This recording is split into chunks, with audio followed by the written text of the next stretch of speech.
Hello नमस्कार दोस्तों, कैसे हो? Good morning. आप सभी का स्वागत है प्रकाश आईटीआई यूट्यूब चैनल पर। दोस्तों आज क्लास स्टार्ट करते हैं। जो आपने पिछले क्लास में देखा था, मशीन चल रहा था, मशीन वाला टॉपिक। और मशीन वाले टॉपिक के अंदर दोस्तों चल रही थी आपकी मशीन एसी। मैं बता रहा था आपको मशीन कितने प्रकार की होती है। दो प्रकार की। कितने प्रकार की होती है? मशीन की बात करूंगा। मशीन को बोला जाता है दोस्तों मोटर। मोटर बोले तो दोस्तों यानी कि यांत्रिक ऊर्जा उत्पन्न करने वाली, यानी कि विद्युत ऊर्जा को यांत्रिक ऊर्जा में बदलने वाली युक्ति या मशीन, वही क्या कहलाती है? मोटर। विद्युत ऊर्जा को यांत्रिक ऊर्जा में बदलने वाली युक्ति या मशीन, वही क्या कहलाती है दोस्तों? मोटर। अब मोटर दोस्तों कितने प्रकार की होती है? दो प्रकार की। कितने प्रकार की होती है? दो प्रकार की। एक तो मशीन होती है आपकी डीसी, दूसरी होती है एसी। अगर बात करते हैं दोस्तों, अगर डीसी से संबंधित बात करते हैं अपन, किससे संबंधित? डीसी से संबंधित बात करते हैं दोस्तों, तो यानी कि डीसी के अंदर भी दो प्रकार की मशीन होगी। कितने प्रकार की मशीन होगी? दो प्रकार की। एक तो होती है दोस्तों मोटर, एक होता है आपका जनित्र। अब दोस्तों यहां से देखने वाली बात है कि मोटर कितने प्रकार की होती है। मोटर होती है तीन प्रकार की। कितने प्रकार की होती है? तीन प्रकार की। पहली होती है आपकी सीरीज मोटर। दूसरी होती है आपकी दोस्तों शंट मोटर। इसके बाद दोनों को कॉमन करके बनाया जाता है दोस्तों कंपाउंड मोटर।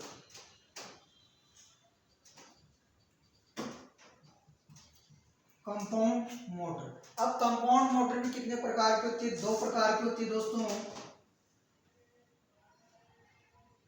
एक तो होती है आपकी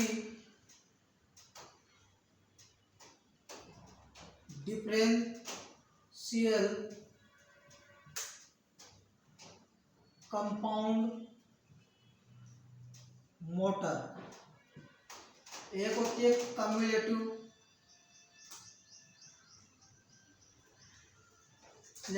कंपाउंड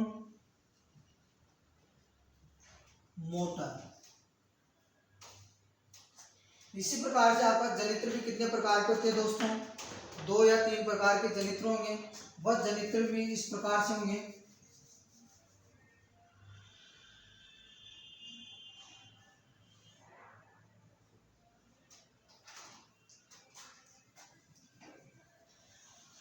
जनित्र, सीरीज, शंट और कंपाउंड। अब दोस्तों यहां से कंपाउंड जनित्र कितने प्रकार के होंगे? वही दो प्रकार के।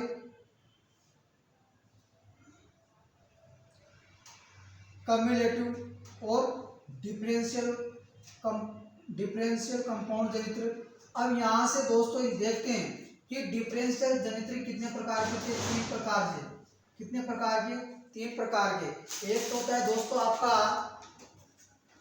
लेवल,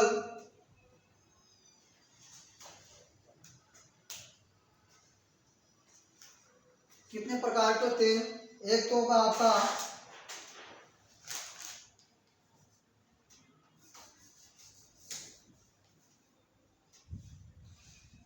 लेवल कंपाउंड जनित्र, एक होगा आपका फ्लैट कंपाउंड जनित्र, एक होगा दोस्तों अंडर कंपाउंड जनित्र। कौन सा? अंडर कंपाउंड जनित्र। तो ये तो था दोस्तों आपकी डीसी मशीन। डीसी मशीन के अंदर आवर्ती का मान कितना होता है? 0, 1 जेड, यानी कि आवर्ती। संपूर्ण भारत के अंदर आवर्ती की वैल्यू कितनी होती है दोस्तों? संपूर्ण भारत के अंदर एसी के अंदर आवर्ती की वैल्यू होती है 50 हर्ट्ज। कितनी होती है दोस्तों? 50 हर्ट्ज। लेकिन यहाँ बात करते हैं अपन किस मशीन की? डीसी की। डीसी मशीन कितने प्रकार की होगी? दो प्रकार की। मोटर किसको बोला जाता है और जनित्र किसको बोला जाता है? जो पिछली क्लास में मैंने स्पेशल बताया था आपको कि मोटर यांत्रिक ऊर्जा को वैद्युतिक ऊर्जा में बदलने वाली युक्ति या मशीन वही क्या कहलाती है, मोटर कहलाती है। अगर मैं जनित्र की बात करता हूँ दोस्तों, तो जनित्र की बात करेंगे अपन कि यांत्रिक ऊर्जा को वैद्युतिक ऊर्जा में बदलने वाली युक्ति या मशीन वही क्या कहलाती है दोस्तों, जनित्र। क्या कहलाती है, जनित्र। अब जनित्र कितने प्रकार के होते हैं, 3 प्रकार के। कितने प्रकार के होते हैं, 3 प्रकार के। सीरीज जनित्र, शंट जनित्र, कंपाउंड जनित्र। अब कंपाउंड जनित्र कितने प्रकार के होते हैं दोस्तों, 2 प्रकार के। एक तो होते हैं आपके कम्युलेटिव कंपाउंड जनित्र, दूसरा होता है डिफरेंशियल कंपाउंड जनित्र। अब दोस्तों यानी कि इनको अगर निम्नी भाषा के अंदर बोला जाए तो एक तो होता है विभेदकीय, एक क्या होता है, विभेदकीय यौगिक जनित्र। क्या होगा, यानी कि कंपाउंड जनित्र को बोला जाता है दोस्तों यौगिक। दो या यौगिक का मतलब जानते होंगे आप सभी कि 2 या 2 से अधिक तत्वों को आपस में मिलाने से क्या बनता है दोस्तों, यौगिक। तो यहाँ पर दो प्रकार की मशीन है, एक तो आपकी सीरीज, एक होगी शंट। यानी कि दोनों को आपस में मिलाया गया, दोनों की वाइंडिंग को आपस में मिलाया गया, यानी कि इनके अंदर की संरचना आप सभी को पिछली क्लास में बता दिया गया था मैं कि संरचना कैसी थी। अगर यहाँ दोनों मशीनों को आपस में जोड़कर नई मशीन का निर्माण करते हैं, वो हो गया आपकी कंपाउंड जनित्र। अब कंपाउंड जनित्र कितने प्रकार का हो गया दोस्तों, कम्युलेटिव कंपाउंड जनित्र, दूसरा हो गया डिफरेंशियल कंपाउंड जनित्र। अब यहाँ पर लॉन्ग शंट, शॉर्ट शंट, आगे और मशीनें चलती है।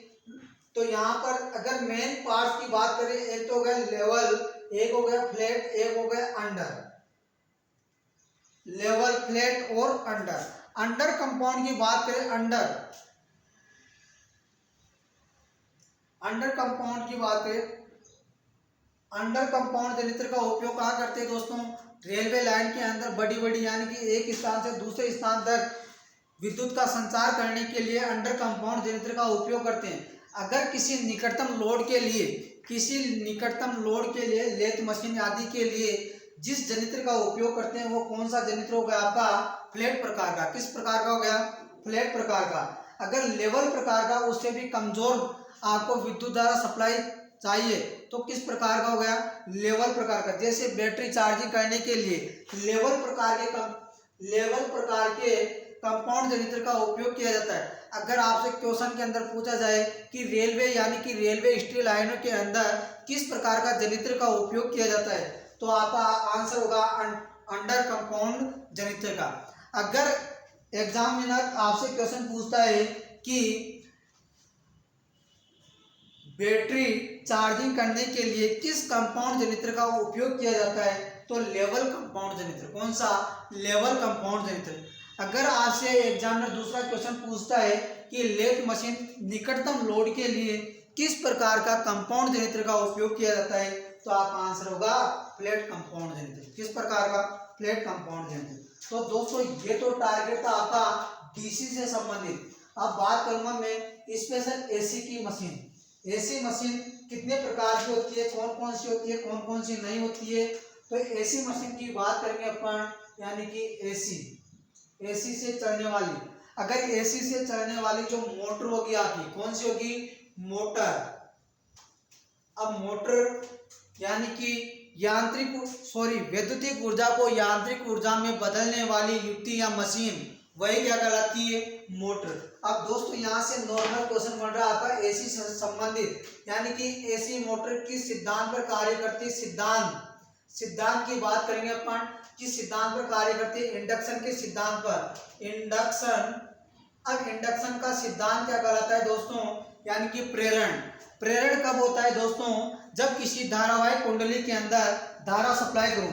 अगर मान लो कोई भी कुंडली होती है, क्या होती है, कुंडली होगी, इस कुंडली के अंदर मैं धारा सप्लाई करूं, क्या करूंगा, धारा सप्लाई करूंगा, तो इसके अंदर चारों ओर चुंबकीय क्षेत्र उत्पन्न होगा, नहीं होगा, क्योंकि प्रेरण, इसके अंदर कौन सा इंडक्टेंस उत्पन्न हुआ। अब इंडक्टेंस की बात करते हैं दोस्तों। इंडक्टेंस कितने प्रकार के होते हैं, 2 प्रकार के। कितने प्रकार के होते हैं, 2 प्रकार के। एक तो होगा आपका सेल्फ इंडक्टेंस यानी कि स्व प्रेरण, एक होगा म्यूचुअल इंडक्टेंस सहप्रेरण। अगर दोस्तों निमी भाषा से पढ़ना चाहते हो तो निमी भाषा से, अगर इंग्लिश वर्ड पढ़ना चाहते हो तो इंग्लिश वर्ड। तो यहाँ इंडक्टेंस को बोला जाता है प्रेरण। क्या बोला जाता है? प्रेरण। अब प्रेरण कितने प्रकार का होता है? दो प्रकार का। एक तो होगा आपका सेल्फ इंडक्टेंस यानी कि स्व प्रेरण, यानी स्वयं का उत्पन्न होने वाला इंडक्टेंस यानी कि स्व प्रेरण। दूसरा होता है म्यूचुअल इंडक्टेंस यानी कि सह प्रेरण। अब दोस्तों यहाँ से दो क्वेश्चन और उत्पन्न हो रहे अपने पास में कि म्यूचुअल इंडक्टेंस का मतलब क्या होता है? जो आपका ट्रांसफार्मर होता है, क्वेश्चन बढ़ रहा है यहाँ से कि ट्रांसफार्मर किस सिद्धांत पर कार्य करता है। अब ट्रांसफार्मर सीधी सी बात है कि इंडक्टेंस के सिद्धांत पर कार्य करता है, लेकिन किस इंडक्टेंस के सिद्धांत पर कार्य करते हैं? आपने पढ़ा है इंडक्टेंस कितने प्रकार के? दो प्रकार के। एक तो स्व प्रेरण, दूसरा हो गया सह प्रेरण। तो दोस्तों जो आपका ट्रांसफार्मर होता है, ट्रांसफार्मर सह प्रेरण यानी कि म्यूचुअल इंडक्टेंस के सिद्धांत पर कार्य करता है। वह कैसे करता है कि जो आपको यहाँ पर कुंडली दिखाई देती है, मैं इस कुंडली के अंदर धारा I प्रवाह करता हूँ। क्या कर रहा हूँ? धारा I प्रवाह करता हूँ। तो इस कुंडली के अंदर धारा दूंगा तो इसके अंदर चारों ओर चुंबकीय क्षेत्र उत्पन्न होगा, लेकिन ये चुंबकीय क्षेत्र उत्पन्न हुआ किसकी वजह से उत्पन्न हुआ? स्वप्रेरण की, सॉरी स्व प्रेरण यानी कि सेल्फ इंडक्टेंस के कारण इस कुंडली के अंदर चारों ओर का चुंबकीय क्षेत्र उत्पन्न हुआ। अगर दोस्तों इसी कुंडली के पास में एक और कुंडली लाया जाए और इस कुंडली को बिना किसी संयोजन से इसके समीप रखा जाता है तो इस कुंडली के अंदर भी, कुंडली पे भी चारों ओर चुंबकीय क्षेत्र उत्पन्न हो जाता है। तो यही क्या कहलाता है? म्यूचुअल इंडक्टेंस या सह प्रेरण। समझ में आया होगा दोस्तों। इसी प्रकार से जो आपका ट्रांसफार्मर देखा होगा, ट्रांसफार्मर के अंदर भी दो कुंडलियां होती है नहीं होती है? दो कुंडलियां होती है। एक कुंडली को मैं सप्लाई से कनेक्ट करता हूँ, सप्लाई देता हूँ, इस कुंडली के चारों ओर चुंबकीय क्षेत्र उत्पन्न होता है। अब ट्रांसफार्मर आपने देखा होगा कि जो ट्रांसफार्मर होता है दो सिरे आपस में खुले रहते हैं। आपको पता होगा कोई सी भी कुंडली ले लो, कुंडली के कितने सिरे हो सकते हैं? दो सिरे। तो यानी कि एक कुंडली को मैंने सप्लाई दे दिया, इसके अंदर उत्पन्न हुआ आपका स्व प्रेरण यानी कि सेल्फ इंडक्टेंस। अब इसके समीप दूसरी कुंडली लाया जाए तो इसके अंदर यानी कि म्यूचुअल इंडक्टेंस यानी सह प्रेरण की वजह से इस कुंडली में भी चुंबकीय क्षेत्र उत्पन्न हो जाता है यानी कि विद्युत वाहक उत्पन्न हो जाता है। इसी की वजह से आपका ट्रांसफार्मर कार्य करता है। क्वेश्चन हो गया यहाँ से, ट्रांसफार्मर किस सिद्धांत पर कार्य करता है? म्यूचुअल इंडक्टेंस या सह प्रेरण के सिद्धांत पर। अगर ट्रांसफार्मर में बहुत से प्रकार के होंगे। आपने एक नाम और सुना होगा ट्रांसफार्मर में, ऑटो ट्रांसफार्मर।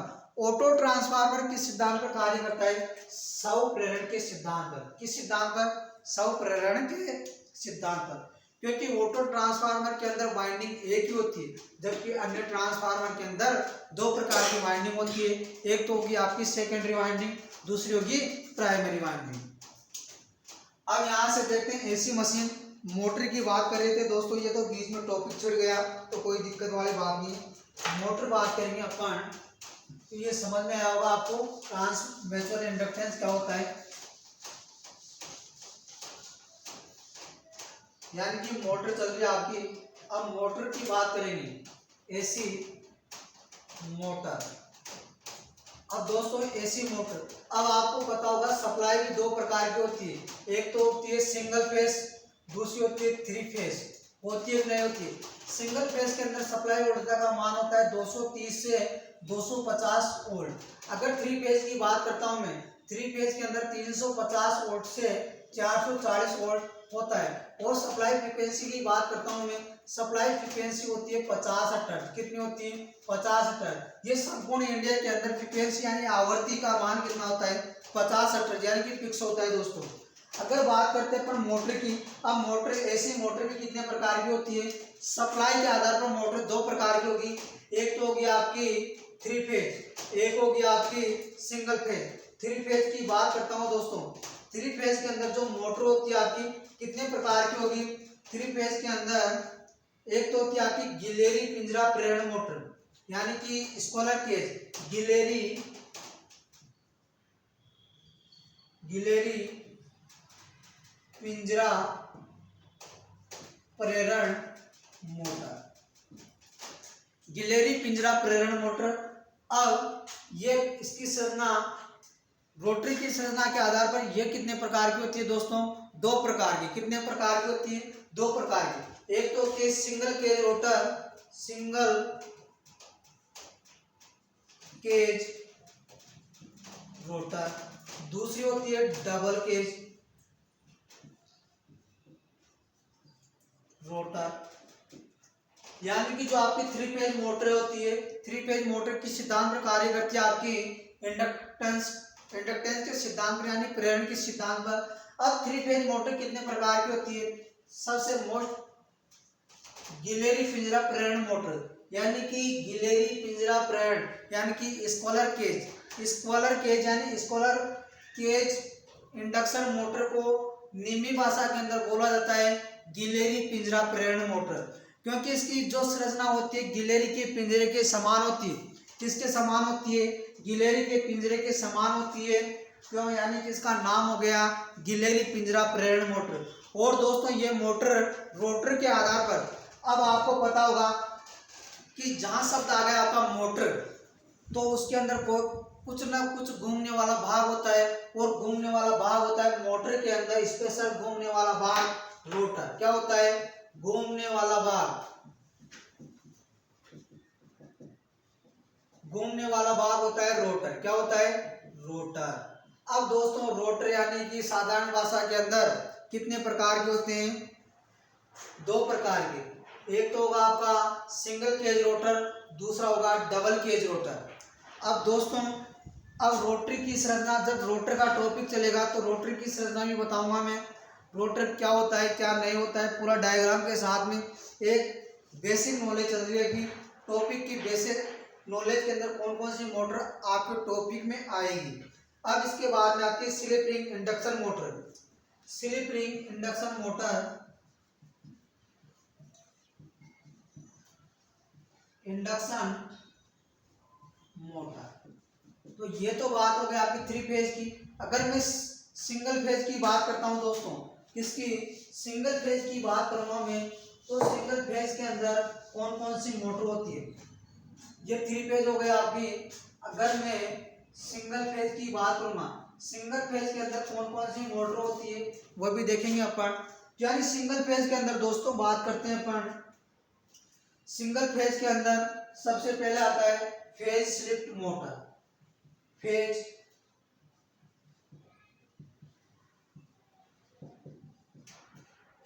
शिफ्ट मोटर, यानी कि दोस्तों जो आपकी थ्री फेज मोटर है, थ्री फेज मोटर स्वयं स्टार्ट हो जाती है। क्या हो जाती है? स्वयं स्टार्ट हो जाती है, क्योंकि रोटर को घूमने के लिए, चुंबकीय क्षेत्र को घूमने के लिए, यानी कि मैग्नेटिक फील्ड को घूमने के लिए कम से कम कितने फेजों की आवश्यकता होती है? दो फेजों की। कितने फेजों की आवश्यकता होती है? दो फेजों की। मैग्नेटिक फील्ड को घूमने के लिए कम से कम दो फेजों की आवश्यकता होती है। तो थ्री फेज के अंदर यानी कि सप्लाई वोल्टेज 440, तो उसके अंदर आराम से स्वयं घूमने वाला चुंबकीय क्षेत्र उत्पन्न हो जाता है। अगर सिंगल फेज की बात करते हैं, सिंगल फेज के अंदर एक ही फेज आता है। अगर एक फेज से आपका घूमने वाला चुंबकीय क्षेत्र उत्पन्न नहीं होता है, अब आपको साहब मोटर को घुमाना है, तो मोटर को घुमाएंगे तो कम से कम कितने फेजों की आवश्यकता होती है? दो फेजों की। तो नॉर्मल से क्वेश्चन हो गए यहाँ कि घूमने वाला चुंबकीय क्षेत्र या घूमने वाला मैग्नेटिक फील्ड प्राप्त करने के लिए कितने फेजों की आवश्यकता होती है? तो कितने फेजों की आवश्यकता होती है? दो फेजों की। कितने फेजों की? दो फेजों की। तो यहाँ पर जो आपकी मोटर दिखाई गई है फेज शिफ्ट मोटर, यानी कि एक फेज को दो फेज में बदलकर, यानी फेज को शिफ्ट कर दिया। क्या कर दिया? फेज को शिफ्ट कर दिया, यानी कि एक फेज को दो फेज में बांट दिया और मोटर को स्टार्ट कर दिया। तो पहले मोटर हो गया आपकी सिंगल फेज के अंदर फेज शिफ्ट मोटर। दूसरी मोटर आती है दोस्तों यहाँ पर कैपेसिटर मोटर।